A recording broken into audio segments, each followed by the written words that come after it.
Any Asante Kotoko and Saka Ablanti be so Dogo Ablanti no the performance say she good here. About 7 matches and she 16 goals. That means Ablanti performance on the field and easy. Not means the scoring rate no. I was so but you bet me for me so like comments about comment section no bonnet me I go this channel together. Any essential for Ablanti versus Dogo the manager at you come. Now, according to Rwanda Party, say Ebra Asante Kotoko, a friend so mu here na branch versus Dogo no.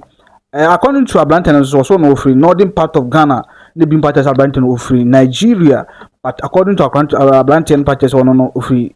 northern free Srim or Nigeria ni, but ne accent no HTS will be our Nigerian, but according to him no onye Nigeria ni. Na ene na meeting the manager party say Black Kotoko company for friends so mu here na branch no. Na Ablanten no or trading no balloon. Na e was saying could me extend in loan deal no but almost said the Kotoko si from so here Ablanti friends Dogo na no so Kotoko ma according to the manager person so Kotoko ni and is a Kotoko friends so here na kwala na was say Otima Ablanti no eba Ghana na Otimbesi akan e de ma Asante Kotoko the Ablanti ni sha esha nkrata si mfimiensa enifa ne ama Asante Kotoko Ablanti ne Asante Kotoko ne bedi kahwibum enso mfimiensa edi enu bana Ablanti contract be year 2029 there about me say no was na Ablanti no ebi kana Ablanti ne aton no free Asante Kotoko per say the man for sika na say ne performance and say ne scoring rate ne e was no Ablanti betimi aboa ma Asante Kotoko so etumi atumpon enso according to the manager na say Kotoko ekoyia ono so eboa wono ankasa nti wono na Kotoko ne de ne say ono hwe ne modern ma na Ablanti no so ebo e wo bi kuro so na Kotoko so hia no de na wo se otimi ba beboa otimi Ablanti no ejai na say ni kwan say omo extend the contract no e wo straight in honom no na otimi bebo ma Asante Kotoko nti na de ekoko pie mu enso e wo Ablanti friends so Dogo adogo nene obo Dogo papa we are going to have fun with Asante Kotoko. It not Dogo ehun ensem so ene enwumre no na minu se Ablanti no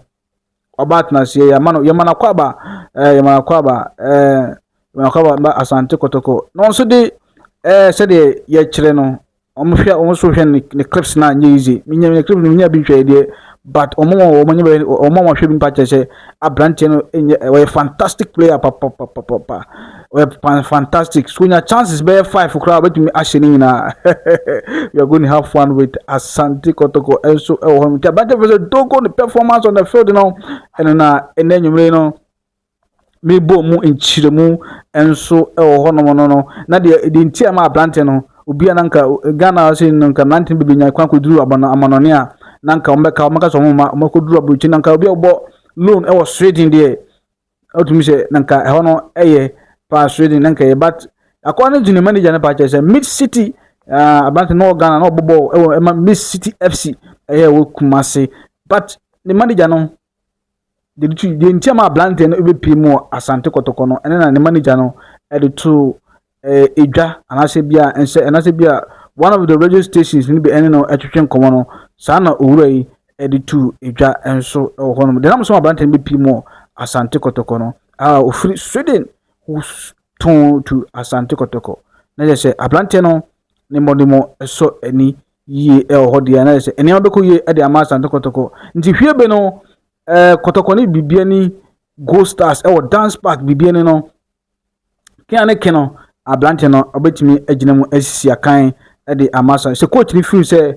say otimi gina ma so kan first level no ho a Ablanti betimi kwasiara anase bia Saturday wo sa Ablanti no agina mu esi akan de amasa Asante Kotoko dance park bibia ni etwoni ensemble ko mi ni bi free Ablanti versus Dogo asoye eba no ni manager no se ono ana ma Ablanti ni bepi mo Ghana no ni manager no Kotoko ni nti se Kotoko hia ni player omu ina so mpese Kotoko ekuna ni Kotoko fa na ntoma pefra se na Kotoko tie kane no ni tina ma Ablanti no utima Ablanti ni bae na me dem azimo tin wa hemso betimi afolo betimi so like wo comment fabra comment section hono de ngo dis channel together bidiane na napoku makra mo bye bye.